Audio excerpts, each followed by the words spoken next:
দেশজুড়ে বেড়েই চলেছে তাপমাত্রা। দেশের ৪৮টি জেলার উপর দিয়ে বয়ে যাচ্ছে মৃদু থেকে তীব্র তাপপ্রবাহ।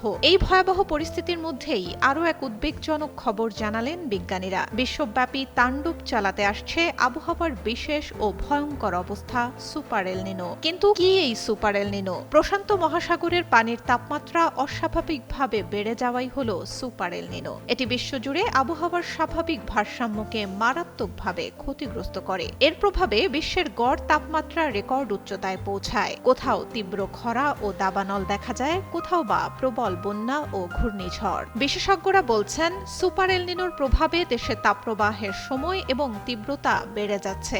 আগে যেখানে বছরে ২ কি একবার ৪ বা ৫ দিন তাপপ্রবাহ বয়ে যেত, এখন বছরে ৪-৫টি কিংবা তার থেকেও বেশি তাপপ্রবাহ বয়ে যায়। বেড়েছে প্রাকৃতিক দুর্যোগও। এল নিনো যদি সক্রিয় হয় তাহলে পরিস্থিতি আরও খারাপ হতে পারে। তবে কি ২০২৬ সালেই দেখা দিচ্ছে সুপার এল নিনো? যুক্তরাজ্যের সংবাদ মাধ্যম ডেইলি মেইলের এক প্রতিবেদনে বলা হয়, আগামী কয়েক মাসের মধ্যেই সুপার এল নিনো আঘাত হানবে বলে মনে করছেন বিজ্ঞানীরা। আর এর প্রভাব থাকবে আগামী নভেম্বর পর্যন্ত। স্যাটেলাইট ডেটা সংস্থা স্কাইফাই এর হাই রেজুলেশন ছবিতে এখনই এশিয়ার বিভিন্ন অংশে খরার লক্ষণ ধরা পড়েছে।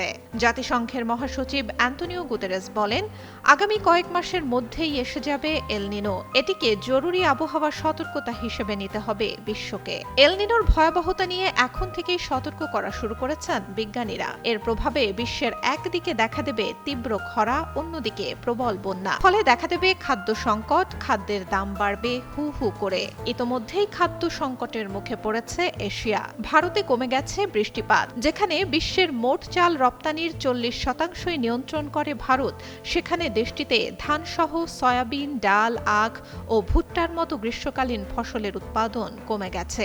একই পরিস্থিতি থাইল্যান্ড ও ফিলিপিন্সেও। থাইল্যান্ডের কৃষকরা পানির অভাবে দ্বিতীয়বার ধান চাষ করা নিয়ে ঝুঁকিতে রয়েছেন। এছাড়া ইন্দোনেশিয়ার জাভা দ্বীপ সহ বেশ কিছু অঞ্চলে টানা ১০ দিনের বেশি কোনো বৃষ্টি হয়নি। গুতেরেস বলেন, এই সংকটের একমাত্র সমাধান হলো জলবায়ু সুরক্ষায় পদক্ষেপ নেয়া, জীবাশ্ম জ্বালানির উপর নির্ভরতা কমানো, নবায়নযোগ্য জ্বালানির ব্যবহার বাড়ানো, সবচেয়ে ঝুঁকিতে থাকা মানুষদের রক্ষা করা এবং সবার জন্য আগাম সতর্কবার্তার ব্যবস্থা করা।